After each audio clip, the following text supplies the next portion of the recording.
programang ito ay rated SPG. Striktong patnubay at gabay ng magulang ang kailangan. Maaaring may masiselang tema, lengguwahe, karahasan, sexual, horror o droga na hindi angkop sa mga...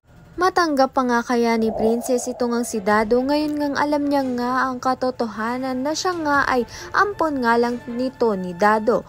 Ngunit hindi nga issue yon na ampon siya. Ang mali nga ay tinago nga ni Dado ang katotohanan sa pagkatao nga nito ni Princess.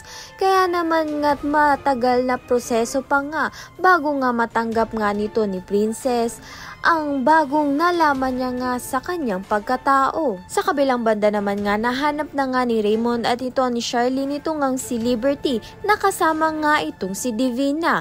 Ngunit alam na nga ni Liberty at nasabi na nga ni Divina ang katotohanan na siya nga raw ang tunay na ina nga nito ni Liberty at hindi nga itong si Charlene. Kaya naman nga't gusto na nga ni Liberty na malaman nga ni Charlene ang katotohanan upang nga makalayas na nga siya sa poder nga nito ni Charlene at tumira na nga dito kay Divina. Ngunit pinipigilan pa nga siya ni Divina. Ngunit wala na nga pipigil dito kay Liberty dahil kinasusuklaman na nga niya itong si Charlene.